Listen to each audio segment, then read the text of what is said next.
አይነ በሲሩ አፍቃሪ ከሚለው ታሪክ ከክፍል 19 የቀጠለ።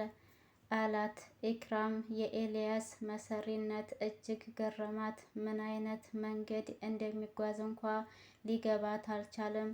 ግን መቀጠል አለባት። እሺ እንዲህም ብናደርግ አለች ኢክራም የሰፈሩን ሰው የተወሰኑትን እዚህ ቤት ብንጠራቸውና ብናናግራቸው አህመድ ብዙ ጊዜ እንደዛ ስለነበር የሚያደርገው ያለ እንዲመስላቸው ብንጠራቸውና በደንብ ብናወራቸው አለች። ይህን ያለችው በኋላ አህመድ ላይ ችግር ተፈጥሯልና ደርሳችሁ አድኑት ብለው እሷና ኢምራን ለሚሰሩት ስራ አህመድ አለመኖሩን ከወዲሁ ማስረጃ ማስቀመጧ ነበር። ግን አልተሳካላትም። ኤልያስ የክፋት መርዙን እንዲህ ሲል ረጭ። አይ የለም እንደዛ አናደርግም። የማንም ውርጋጥ ዲሃ እዚህ ቤት ገብቶ አይንፈራጭም አለ። ድሮም ዲሃ ያሸተተው ቤት በረት እኮ ነው ያስመሰለው። ከዚህ በኋላ እንደዚህ አይነት ነገር አይኖርም። አሰላሙ አለይኩም ወራህመቱላሂ ወበረካቱ። ድና የተከበራችሁ የቻናሌ ቤተሰቦች ሰላም፣ እንዴት ናችሁልኝ? እንደተለመደው ወደ ቻናሌ በአዲስ ቪዲዮ ተከስቻለሁ። አብራችሁ ይቆዩ። አይኖርም፣ ሁሉም እዛው ደጅ ላይ ሆነው ነው ስራውን የሚሰራው። ምግብ ምናምን የሚሰሩበት ሁኔታ እዛ ድንኳን ይመቻችላቸዋል።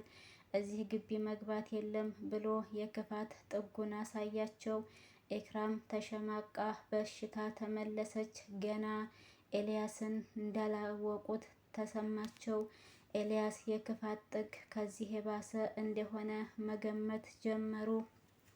አካሄዳቸውን ለማስተካከል ወሳኝ ምዕራፍ ሆነላቸው። በሉ በሰላም ተመለሱ፣ መልካም ዜና እጠብቃለሁ ለህይወታችሁ ስትሉ አለና እነ ኢምራንን ወደ ኒካው ቦታ ሸኛቸው። ኡማ ከእንቅልፋቸው ሲባንኑ መኪና ውስጥ ማደራቸው ታወቃቸውና ዶክተር ያሬድ ለሳቸው የከፈለው መስዋዕትነት ተሰምቷቸዋል።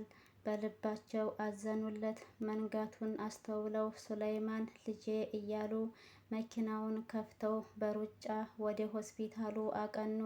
በአንድ ጎን ለነዚህ 2 ቀናት ያህል መርየም አለመደወሏ በጣም አስጨንቋቸዋል። የሱለይማንን ስልክ ከእጃቸው ሳይለዩ ይዘውት የሚዟዟሩት ኡማ ለአንዴም ቢሆን መርየም አለመደወሏ በጣም አስጨንቋቸዋል። በዚህ 11ኛው ሰዓት አንዳች መጥፎ ነገር ደግሞ እሷ ላይ ተከስቶ እንዳይሆን ሲሉ እየሰጉ ናቸው። ግን የሱለይማን ጤና ይቀድማልና በሩጫ ሱለይማን ወደተኛበት ክፍል በሩን ከፍተው ገቡ። ሱለይማን በጀርባው ተኝቶ አይኑ በጨርቅ ተሸፍኖ አጠገቡ ደግሞ ዶክተር ያሬድ ተቀምጦ አስተዋሉና ወደ ያሬድ ተጠጉ። ልጄ እንዴት ሆነ ልጄ እንዴት ሆነልኝ ብለው ጠየቁት። ዶክተር ያሬድም ይረጋጉ ኡማ ይረጋጉ፣ አረፍ ይበሉ አለ። ኡማም ንገረኝ፣ እኔ ስለሱ ነው መስማት የምፈልገው። ምን ሆነልኝ ልጄ? ለምን ተሸፈነ? ውጤት የለውም አሉ። ምንድነው አሉ ዶክተር ያሬድም ዶክተሯ መጨረሻ ላይ በጠየቃት ጥያቄ መሰረት የመለሰችለትን መልስ እንዲህ ሲል ነገራቸው።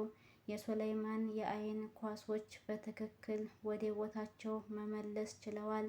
እንደነበረው አድርገነዋል። በረጅም ጊዜ የአየር መለዋወጥና በፀሐይ ምክንያት ወደ ውጭ ተጋልጠው የነበሩ የተጎዱ ሴሎችንም በሚገባ ሁሉ ለማከም እነዚህን ሰዓታት ተጠቅመናል። በዚህም በሱለይማን ላይ እጅግ አስደናቂና አስደሳች ውጤት ተቀናጅተናል።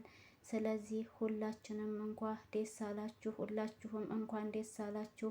ሱለይማን ከዚህ በኋላ ማየት ይችላል ብሎ ገና ሳይጨርስ ኡማ በእልልታ ያልተፈቀደ ጩኸታቸውን ቤቱ ላይ ለቀቁት። ዶክተር ያሬድ እንደምንም ካረጋጋቸው በኋላ ቀጣዩን ንግግር ነገራቸው። በአሁን ሰዓት ማደንዘዣ ላይ ስለሆነ ያለው አልነቃም። ሲነቃ አንድ የተዘጋጀለት የጨለማ ክፍል አለ። ወደዛ ያመራል። እዛ ክፍል ውስጥ ለ48 ሰዓታት ወይም ለ2 ቀን ያህል ይቆያል። ይህም የሚሆነው ምክንያት ደግሞ ለነዚህ 2 ረጅም ዓመታት ያህል ለአንዴም ቢሆን አይኖቹ ሳያዩ የሰነበተው ሱለይማን ድንገት እኛ የምንመለከተውን ብርሃን ብንለቅበት አይኖቹ እስከ ወዲያኛው ላይመለሱ ሊሆኑበት ይችላሉ። ስለዚህ እዛ እጅግ በጣም ጥቂት የሆኑ ብርሃኖች ከፍ ከፍ እያደረገ የሚለቅ የጨለማ ክፍል ተዘጋጅቷል። በዛ ክፍል አማካኝነት በጣም በእርጋታ ብርሃን አይኖቹን በአንድ ሰከንድ ልዩነት እየተለማመዳቸው ይመጣል። ብርሃኖቹ ተላምዶ የመጨረሻውና እኛ የምናየው መጠነኛ እና ትክክለኛ የሚባለው የብርሃን ደረጃ እስኪደርስለት ድረስ 48 ሰዓት ወይም 2 ቀን ይፈጃል። በእነዚህ ጊዜያቶች ሱለይማን የሚፈልገውን መመገብ፣ ሽንት ቤት መጠቀም እና የሚፈልጋቸውን ሰዎች ማግኘት ይችላል። በምንም አይነት ሁኔታ ጨለማውን በማያዋክብ ሁኔታ የሚፈልገውን ማንኛውንም ማህበራዊ መስተግባሮች ማድረግ ይችላል። እጅግ የሚያስደስተው ነገር ደግሞ ለሱለይማን ያደረግንለት ሕክምና ምንም አይነት ቀዶ ጥገና የሰርጀሪ ስራ ስለሌለው አንዳች ቁስል አካሉ ላይ የለም።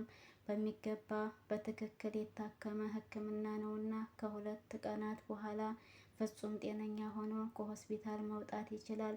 እንግዲህ በዚህ ረገድ የእናንተ ድጋፍ በጣም አስፈላጊ ነውና ነገሮችን በእርጋታ እንድንረዳ ታደርጉናላችሁ ብለን ተስፋ እናደርጋለን ብላኛለች ሲል እጅግ ልብ የሚያምቅ አስደንጋጭ ዜና ለኡማ ነገራቸው። ደስታቸውን መቋቋም አልቻሉም። ኡማ መርገፍገፍ እስኪያቀራቸው ድረስ በደስታ ልባቸው ዘለለ።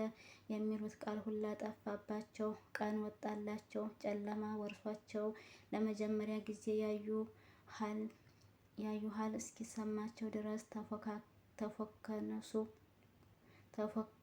ተፎከነሱ። እሳቸውን ሊያያቸው ስለሆነ አብሶ ደግሞ ውዱን ፍቅሩንና ምኞቱን መርየምን ሊያያት ስለሆነ በጣም ደስ ብሏቸዋል። በዚህ መሀል መርየም ደወለች። ለ2 ቀናት ጠፍታ የነበረችው መርየም ስልኳ ጠራ። አንድም ደስ አላቸው፣ አንድም ደነገጡ። ውድና የተከበራችሁ የቻናል ቤተሰቦች እስከዚህ ድረስ ይበቃናል። በቀጣይ በክፍል 20 የምንገናኝ ይሆናል። ለነበረን ቆይታ ከልብ አመሰግናለሁ። አሰላሙ አለይኩም ወራህመቱላሂ ወበረካቱ።